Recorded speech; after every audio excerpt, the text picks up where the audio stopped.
जय जगन्नाथ दर्शक बंधु समय चक गड़ी चली ऋतु बदलुछि मास बदलुछि किंतु आपण केबे टिके अटकी जाई पवन को सुंघिबा को चेष्टा करिसंती कि पौष मासर शेष भाग शीतर प्रकोप टिके कमी आसुथाए आउ ठीक सेतिकी बेले पवन रे भासी आसे एक अद्भुत मिठा एवं निशा भरा बास्ना। से बास्ना कौनसी दामी अतरर नुहे, से बास्ना हेउची आम माटीर आम संस्कृतिर ता हेउची आंब बौलर बास्ना। किंतु सावधान दर्शक बंधु, यही बास्ना केवल मन को खुशी करिया पई आसे नहीं, यह सांगरे नहीं आसे एक गंभीर संकेत। यह सूचना दिए जे समय आसी जाइछि पुणी थरे निज वंशर मंगल कामना करिवार समय आसी जाइछि प्रकृति पाखरे निजकु समर्पी देवार। कारण आसुछि ओडिशार अन्यतम प्रमुख गणपर्व बकुल अमावास्या बा बौल अमावास्या। आजर आधुनिक जुगरे आमे पिज्जा बर्गर संस्कृति भितर हजि जाई आमर एई महान परंपरा को भूलिबा को बसिलुनी। आमे भाबुछु यह केवल गाँ गहलीर कथा, किंतु शास्त्र कहूछि जेउ घरे जेउ परिवार रे बकुल अमावास्यार विधि पालन करा जाए नहीं, सेई घरर वंशबुद्धि थमी जाए। घरर पिलामानंक उपरे बारंबार रोग व्याधि माड़ी बसे, संचित धन अकारण रे खर्च हो जाए। काईकि कारण आमे प्रकृतिर नियम को अवमानना करू। आपण हुए तो भाबुथिबे आंब गछ सहित आम परिवार कौन संपर्क, एही दिन काईकि घरे विशेष भावरे गेंडा पिठा करा जाए। एवं सबुठारु बड़ कथा, यदि आपणक घरे आंब गछ नाही तेबे आपण कौन करिवे? केउ भूल कले घर लक्ष्मी छाड़ी चली जाती। आजिर एई भिडियो रे मु आपणकु नै जिबी सेही अतीतर स्मृति भितर को, जेउठी विज्ञान एवं विश्वास एकाठी होई रहिछि। हाथ जोड़ी अनुरोध, भिडियोटी को शेष पर्यंत देखंतु, कारण यह केवल एक पर्व नुहे, यह हेउची आपणक परिवारर सुरक्षा कवच। दर्शक बंधु, प्रथमे आसंतु जानिबा एही अमावास्यार नाम बकुल काहींकि हेला। यह पछरे रहिछि द्वापर जुगरे एक रोमांचकर कहानी। आपण माने कृष्णलीला विषय तो निश्चय जानिथिबे। जेतेबेले प्रभु श्रीकृष्ण गोपपुर रे बाललीला करुथिले, कंस बारंबार राक्षस मानंको पठाउथिला कृष्ण को मारिबा पई। थरे कंस पठाइला बकासुर नामक एक भयंकर राक्षस को। सेही राक्षस एक विशालमय बग पक्षीर रूप धारण कर आसीथिला। से कृष्ण को गिड़ी देवा को चेष्टा कला, किंतु भगवान श्रीकृष्ण सेही बकासुरर थंट को चिरी ताकू बध करथिले। शास्त्र अनुसार सेही दिनटी थिला पौष मासर अमावास्या तिथि। बकासुरर बध होइतिबारु एही तिथि को बकुल अमावास्या बोली कहा जाए। यह हेउची अमंगल उपरे मंगलर विजय, यह हेउची पाप उपरे पुण्यर विजय। किंतु ओडिया परंपरा रे यार अर्थ आहुरी गभीर। ओडिया रे बौल माने हेउची मुकुल बा फूलर प्रारंभिक अवस्था। पौष मास शेष आड़कू आंब गछरे नुआ बौल आसे। आम पूर्वपुरुष माने विश्वास करुथिले जे आंब गछ हेउची साक्षात कल्पवृक्ष। टिके भाबंतु, मनुष्यर जन्म ठारू मृत्यु पर्यंत आंब गछ ही साथी रहे। पिला जन्म हेले द्वार रे आंब डाल बंधा हुए, विवाह बेदी रे आंबपत्र लागे, गृह प्रतिष्ठा रे पुण्य कुंभ उपरे आंबपत्र रहे। आउ शेष रे मनीष जेतेबेले मरी जाए तार शवदाह पाई मध्य आंब काठर आवश्यकता पड़े। तेणु जेउ गछ आमको जन्मरु मृत्यु पर्यंत साथ देउछि ताकू पूजा न करी आमे केमिति रही पारिबा? बकुल अमावास्या होउछि सेही दिन जेउ दिन आमे आंब गछ को बरवेशरे सजाई ताकू पूजा करी कृतज्ञता जणाऊ। विश्वास करा जाए एही दिन आंब गछरे स्वयं महालक्ष्मी एवं प्रजापति ब्रह्मा वास करंती। वर्तमान आसीबा एक अत्यंत रोचक विषय उपरे। पर्व अछि माने पिठापଣା तो निश्चय थिबो, किंतु बकुल अमावास्या रे केवल गेंडा पिठा काहींकि?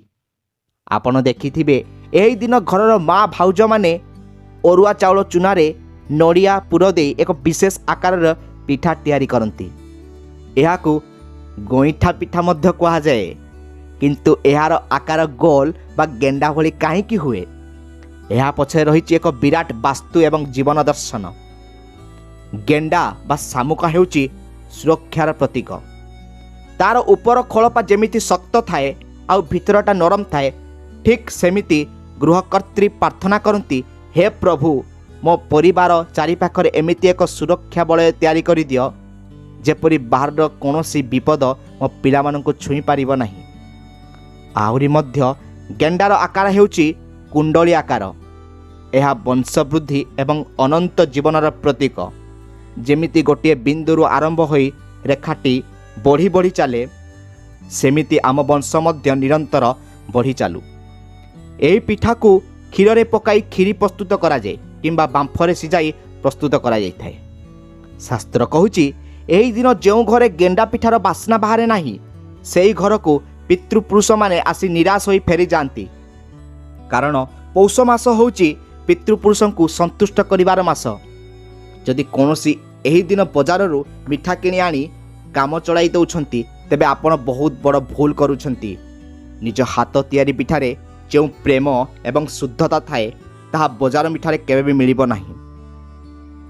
दर्शक बंधु, सबुठारु गुरुत्वपूर्ण कथा हला निषेधर नियम। एही अमावास्या आसीबा पूर्वरु आपनको एक शपथ नेबाको पड़िबो। आपण देखिथिबे गछरे नुआ बौल आसीगलानी, छोट छोट आंब कसी मध्य धरिलानी। पिलामानंक मने हुए ताको तोड़ी खाइबाकू, किंतु सावधान, शास्त्र कहूची न दत्वा भुंजित, अर्थात जहाँ भगवान को अर्पण करा जाई नाही ताकू खाइबा निषेध। बकुल अमावास्या पूर्वरु यदि आपण आंब बौल छिंडांती किंबा आंब कसी खाती, तेबे ताहा भ्रूण हत्या समान पाप बोली विवेचना करा जाए, कारण सेही फल एपर्यंत पूर्णांग होई नाही। एही अमावास्या दिन आंब गछ को बौल लगी करा जाए। गछ को हलदी पानी रे गाधोई दिया जाए, फूल चंदन दिया जाए एवं नुआ पिठा भोग लगा जाए। यह परे जाई सेही बौल बा आंब व्यवहार योग्य हुए। जदि आपणक घरर कौनसी सदस्य एही नियम भांगती, तेबे घरर वंशवृद्धि रे अनेक बाधा उपजे। पिलामानंकर पाठ पढ़ारे मन लागेनी एवं अकारण रे धनहानि होइथाए। किंतु आपणक मनरे निश्चय अनेक प्रश्न उंकी मारुथिबो। आज्ञा, आमे तो सहर रे रहूछु, फ्लैट रे रहूछु, आम घरे आंब गछ नाही, आमे काहाकू पूजा करिबु? एही दिन गोमातांक पाई कोन विशेष नियम अछि एवं सेही गुप्त मंत्र कोन जहा पूजा बेले बोलिले वर्ष सारा घर निरोग रहिबो? चिंता करंतु नाही। जदि आंब गछ नाही, तेबे तार विकल्प कोन? किपरि घर भितरे रही मध्य आपण एही पूजा संपूर्ण करि पारिबे एवं समान फल पाई पारिबे? सेही समस्त गुप्त विधि, पूजा प्रणाली एवं चमत्कारी तटका विषय मु कहिबी। आमर वीडियो को संपूर्ण भाव देखंतु। एथिरे आपणक मनरे थिबा समस्त प्रश्नर उत्तर एवं किछि गुप्त तटका रहिछि, सब किछि जानि पारिबे। दर्शक बंधु, तेबे आमे जानिले जे बकुल अमावास्या काहेकि पालन करा जाए एवं गेंडा पिठार रहस्य कौन। किंतु आजिर एही अध्याय सबुठारु गुरुत्वपूर्ण, कारण केवल पिठा करदेले हेब नाही, ताकू सठिक विधि रे अर्पण करिबाकू पड़िबो। आपणक मनरे प्रश्न थिला, जदि घरे आंब गछ नाही तेबे कोन करिबे? गोमातांक कानरे केउ कथा कहिले मनस्कामना पूर्ण हेबो एवं एही अमावास्या संध्यारे केउ महा उपाय कले घरु दारिद्र्यता दूर हेबो? आज मु आपणको शास्त्रर सेही पुराणा पृष्ठारु खोजी आनिथिबा तथ्य देबाकू जाउछि। एही विधि जे पालन करे तार वंशलता मारी चले, धनर अभाव रहे नाही। तेबे आसंतु डेरी न करी जानिबा सेही पवित्र पूजा विधि। प्रथमे जानिबा बौल लगी बा गछ पूजा किपरि करिवे। एही पूजा साधारणतः सकाळ समय रे किंबा संध्या पूर्वरु करा जाए। घरर गृहिणी गाधोई पाधोई नुआ वस्त्र किंबा सफा वस्त्र पिंधि हाथ में पूजा थाली धरी आंब गछ मूल को जीवे। प्रथमे आंब गछर मूल को भल भाव में गोबर पानी रे लिपा पोछा करंतु किंबा हलदी पानी रे धोई दियंतु। ମନେ ରଖନ୍ତୁ, ଆମ୍ବ ଗଛକୁ ଆମେ ଦେବତା ଜ୍ଞାନ କରୁ, ତେଣୁ ତାକୁ ସମ୍ମାନ ଦେବା ନିହାତି ଆବଶ୍ୟକ। ଗଛର ଗଣ୍ଡିରେ ହଳଦୀ, ଚନ୍ଦନ ଏବଂ ସିନ୍ଦୁରର ଟୀକା ଲଗାନ୍ତୁ। ଯେମିତି ଆମେ ଘରର ପୁଅକୁ କିମ୍ବା ବରକୁ ସଜାଉ, ଠିକ୍ ସେମିତି ଆମ୍ବ ଗଛକୁ ସଜାଇବାକୁ ହୁଏ। କିଛି ସ୍ଥାନରେ ଗଛରେ ନୂଆ ଗାମୁଛା କିମ୍ବା ସୂତା ଗୁଡ଼ାଇବାର ପରମ୍ପରା ମଧ୍ୟ ରହିଛି। ଏବେ ଆସିଲା ମୁଖ୍ୟ ପର୍ଯ୍ୟାୟ। ଦର୍ଶକ ବନ୍ଧୁ, ଘରେ ପ୍ରସ୍ତୁତ ହୋଇଥିବା ସେହି ଗେଣ୍ଡା ପିଠା କିମ୍ବା ଗଇଁଠା ଏବଂ ତା ସହିତ ଧନୁମୁଆଁ କିମ୍ବା କ୍ଷୀରି ଭୋଗ ଲଗାନ୍ତୁ। ଭୋଗ ଲଗାଇବା ସମୟରେ ଉଚ୍ଚ ସ୍ୱରରେ ହୁଳହୁଳି ପକାନ୍ତୁ। ଏହି ସମୟରେ ମନେ ମନେ ପ୍ରାର୍ଥନା କରନ୍ତୁ। ପ୍ରାର୍ଥନାଟି ହେଉଛି, ହେ ବନସ୍ପତି ଦେବତା, ହେ କଳ୍ପବୃକ୍ଷ, ଆମ ପରିବାର ଉପରେ ପ୍ରସନ୍ନ ହୁଅ। ଯେମିତି ତୁମ ଡାଳେ ଡାଳେ ବଉଳ ଭରିଯାଇଛି, ସେମିତି ମୋ ଘର ପୁତ୍ର କନ୍ୟାରେ ଭରିଯାଉ, ଧନଧାନ୍ୟରେ ପୂର୍ଣ୍ଣ ହୋଇଯାଉ। ପୂଜା ସରିବା ପରେ ଗଛରୁ ଝଡ଼ି ପଡ଼ିଥିବା କିଛି ବଉଳକୁ ଆଣି ନିଜ ମୁଣ୍ଡରେ ଲଗାନ୍ତୁ ଏବଂ ଘରର ପିଲାମାନଙ୍କ ମୁଣ୍ଡରେ ଛୁଇଁ ଦିଅନ୍ତୁ। ଏହାଦ୍ୱାରା ପିଲାମାନଙ୍କର ଆୟୁଷ ବୃଦ୍ଧି ହୁଏ ଏବଂ ମେଧାଶକ୍ତି ବଢ଼େ। ବର୍ତ୍ତମାନ ଆସିବା ସେହି ପ୍ରଶ୍ନ ଉପରେ ଯାହା ଅନେକ ସହରୀ ଲୋକଙ୍କ ମନରେ ଅଛି। ଆଜ୍ଞା, ଆମେ ତ ଆପାର୍ଟମେଣ୍ଟରେ ରହୁଛୁ, ଆମର ବାରି ବଗିଚା ନାହିଁ, ଆମ୍ବ ଗଛ କେଉଁଠୁ ଆଣିବୁ? ଚିନ୍ତା କରନ୍ତୁ ନାହିଁ, ଶାସ୍ତ୍ରରେ ଭାବ ହିଁ ବଡ଼। ଯଦି ଆପଣଙ୍କ ଘରେ ଆମ୍ବ ଗଛ ନାହିଁ, ତେବେ ଆପଣ ଏହି 3ଟି ବିକଳ୍ପ କରିପାରିବେ। ପ୍ରଥମ ହେଉଛି ଆମ୍ରପଲ୍ଲବ। ବଜାରରୁ କିମ୍ବା ପାଖ ପଡ଼ିଶାଙ୍କ ଠାରୁ ଗୋଟିଏ ସୁନ୍ଦର ଆମ୍ବ ଡାଳ ନେଇ ଆସନ୍ତୁ। ମନେ ରଖନ୍ତୁ, ସେହି ଆମ୍ବ ଡାଳରେ 5ଟି କିମ୍ବା 7ଟି ପତ୍ର ରହିବା ନିହାତି ଆବଶ୍ୟକ। ଘରର ଠାକୁର ଘରେ ଏକ ପିତ୍ତଳ ଘଟି ବା କଳସରେ ପାଣି ଭର୍ତ୍ତି କରି ସେହି ଆମ୍ବ ଡାଳକୁ ସ୍ଥାପନ କରନ୍ତୁ। ଯେମିତି ପୂଜାରେ କଳସ ବସାଯାଇଥାଏ, ସେହିପରି ଭାବେ ସେହି ଆମ୍ବ ଡାଳକୁ ସାକ୍ଷାତ ବୃକ୍ଷ ଦେବତା ମନେକରି ପୂଜା କରନ୍ତୁ। ହଳଦୀ ଚନ୍ଦନ ଲଗାନ୍ତୁ ଏବଂ ପିଠା ଭୋଗ କରନ୍ତୁ। ଏହା ସମାନ ଫଳ ଦେବ। ଏବେ ଜାଣିବା ଦ୍ୱିତୀୟ ପଦ୍ଧତି ଉପରେ। ଦ୍ୱିତୀୟଟି ହେଉଛି ତୁଳସୀ ଚଉରା। ଯଦି ଆମ୍ବ ଡାଳ ମିଳିବା ବି କଷ୍ଟକର, ତେବେ ଘରର ତୁଳସୀ ଚଉରା ପାଖରେ ଏହି ପୂଜା କରନ୍ତୁ। ତୁଳସୀ ମା ସମସ୍ତଙ୍କ ବୃକ୍ଷର ପ୍ରତିନିଧି। ତୁଳସୀ ଗଛ ମୂଳେ ଭୋଗ ଲଗାଇ ମନେ ମନେ ଆମ୍ବ ଗଛକୁ ସ୍ମରଣ କଲେ ମଧ୍ୟ ପୂଜା ସିଦ୍ଧି ହୋଇଥାଏ। ଯଦି ଆପଣ ବିଦେଶରେ ଅଛନ୍ତି ଏବଂ କିଛି ବି ସମ୍ଭବ ନୁହେଁ, ତେବେ ମହାପ୍ରଭୁ ଜଗନ୍ନାଥଙ୍କ ଫଟୋ ଆଗରେ ଗେଣ୍ଡା ପିଠା ଭୋଗ ଲଗାନ୍ତୁ ଏବଂ ବକୁଳ ଅମାବାସ୍ୟାର କଥା ବା ମାହାତ୍ମ୍ୟ ପାଠ କରନ୍ତୁ। ଜଗନ୍ନାଥ ହେଉଛନ୍ତି ଜଗତର ନାଥ, ସେ ସବୁ ଗ୍ରହଣ କରିବେ। ଦର୍ଶକ ବନ୍ଧୁ, ବକୁଳ ଅମାବାସ୍ୟା ପୂଜା ସେ ପର୍ଯ୍ୟନ୍ତ ଅସମ୍ପୂର୍ଣ୍ଣ ଯେପର୍ଯ୍ୟନ୍ତ ଆପଣ ଗୋସେବା ନ କରିଛନ୍ତି। ଆମ ସଂସ୍କୃତିରେ ଗାଈ କେବଳ ପଶୁ ନୁହେଁ, ସେ ହେଉଛନ୍ତି ସର୍ବଦେବମୟୀ ମାତା। ଏହି ଦିନ ଗୋମାତାଙ୍କୁ ପିଠା ଖୁଆଇବାର ଏକ ସ୍ୱତନ୍ତ୍ର ବିଧି ଅଛି। ପୂଜା ସାରିବା ପରେ 3ଟି କିମ୍ବା 5ଟି ଗେଣ୍ଡା ପିଠା ଏବଂ ଟିକେ ଗୁଡ଼ ନେଇ ଗୋମାତାଙ୍କ ପାଖକୁ ଯାଆନ୍ତୁ। ପ୍ରଥମେ ଗାଈର ମୁଣ୍ଡରେ ଟିକେ ହଳଦୀ ଲଗାଇ ଦିଅନ୍ତୁ। ତାପରେ ନିଜ ହାତରେ ତାଙ୍କୁ ପିଠା ଖୁଆନ୍ତୁ। ଯେତେବେଳେ ଗାଈ ପିଠା ଖାଉଥିବେ, ସେତେବେଳେ ତାଙ୍କ ପିଠିକୁ ଆଉଁସି ଦିଅନ୍ତୁ ଏବଂ ତାଙ୍କ ଡାହାଣ କାନରେ ଚୁପ୍ ଚୁପ୍ କରି ନିଜର ମନସ୍କାମନା କହିଦିଅନ୍ତୁ। ତେବେ ଦର୍ଶକ ବନ୍ଧୁ, ସେହି ଗାଈଙ୍କର ଡାହାଣ କାନରେ କ'ଣ କହିବେ?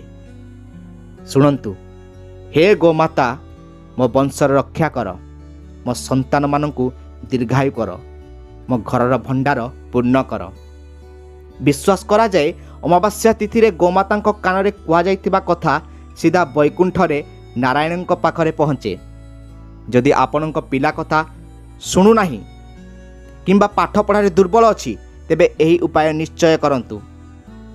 ଏବେ ଆସନ୍ତୁ ଜାଣିବା କିଛି ସତର୍କତା ଏବଂ ସେହି ଗୁପ୍ତ ତଟକା ବିଷୟରେ। ଆପଣମାନେ କ'ଣ କରିବେ ନାହିଁ?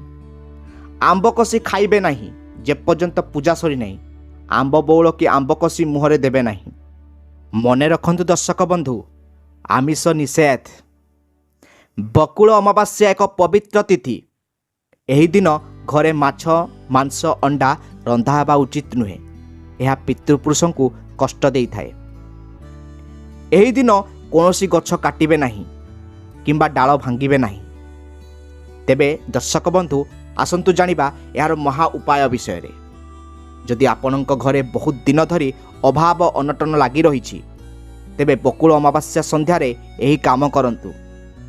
ସନ୍ଧ୍ୟା ସମୟରେ ଗୋଟିଏ ମାଟି ଦୀପରେ ଘିଅ ଦେଇ ସେଥିରେ 2ଟି ଲବଙ୍ଗ ପକାଇ ଆମ୍ବ ଗଛ ମୂଳେ କିମ୍ବା ତୁଳସୀ ଚଉରା ମୂଳେ ଜଳାଇ ଦିଅନ୍ତୁ ଏବଂ ଗୋଟିଏ ହଳଦିଆ କଉଡ଼ି ମା ଲକ୍ଷ୍ମୀଙ୍କ ପାଖରେ ପୂଜା କରି ତାକୁ ଏକ ନାଲି କପଡ଼ାରେ ବାନ୍ଧି ନିଜ ଟଙ୍କା ବାକ୍ସରେ ରଖିଦିଅନ୍ତୁ। ଏହା କରିବା ଦ୍ୱାରା ବର୍ଷ ସାରା ଆପଣଙ୍କ ଘରେ ଧନର ବର୍ଷା ହେବ, ମା ଲକ୍ଷ୍ମୀ ସ୍ଥିର ହୋଇ ରହିବେ। ଦର୍ଶକ ବନ୍ଧୁ, ବକୁଳ ଅମାବାସ୍ୟା କେବଳ ଏକ ପୂଜା ନୁହେଁ, ଏହା ହେଉଛି ଆମର ଚେର ସହିତ ଯୋଡ଼ି ହେବାର ଏକ ପ୍ରୟାସ। ଆମେ ଯେତେ ଆଧୁନିକ ହେଲେ ମଧ୍ୟ ଆମର ପରମ୍ପରା ହିଁ ଆମର ପରିଚୟ। ଆପଣଙ୍କ ଘରର ପିଲାମାନଙ୍କୁ ଏହିସବୁ ପର୍ବ ବିଷୟରେ ଶିଖାନ୍ତୁ, ସେମାନଙ୍କୁ ଗେଣ୍ଡା ପିଠାର ସ୍ୱାଦ ଚଖାନ୍ତୁ। ଯେତେବେଳେ ପରିବାରର ସମସ୍ତେ ଏକାଠି ବସି ହସ ଖୁସିରେ ପିଠା ଖାଇବେ ସେତେବେଳେ ଯାଇ ବକୁଳ ଅମାବାସ୍ୟା ସାର୍ଥକ ହେବ। ଯଦି ଆଜିର ଏହି ଭିଡ଼ିଓ ଆପଣଙ୍କ ମନରେ ଆମ ସଂସ୍କୃତି ପାଇଁ ଟିକିଏ ବି ଶ୍ରଦ୍ଧା ସୃଷ୍ଟି କରିପାରିଛି ତେବେ ମୁଁ ମୋ ପରିଶ୍ରମ ସାର୍ଥକ ମଣିବି। ଆପଣଙ୍କ ଅଞ୍ଚଳରେ ଏହି ପର୍ବ କିପରି ପାଳନ କରାଯାଏ, ଆପଣଙ୍କ ଘରେ ଗେଣ୍ଡା ପିଠା ହୁଏ କି ନାହିଁ, କମେଣ୍ଟ ବକ୍ସରେ ନିଶ୍ଚୟ ଜଣାନ୍ତୁ। ଭିଡ଼ିଓଟିକୁ ଲାଇକ୍ କରନ୍ତୁ ଏବଂ ସମସ୍ତ ଓଡ଼ିଆ ଭାଇ ଭଉଣୀଙ୍କ ସହ ସେୟାର କରନ୍ତୁ। ପ୍ରଭୁ ଜଗନ୍ନାଥ ଆପଣ ସମସ୍ତଙ୍କ ବଂଶ ରକ୍ଷା କରନ୍ତୁ, ସମସ୍ତଙ୍କ ଘରେ ସୁଖ ଶାନ୍ତି ଭରି ଦିଅନ୍ତୁ। ରହୁଛି, ଜୟ ଜଗନ୍ନାଥ।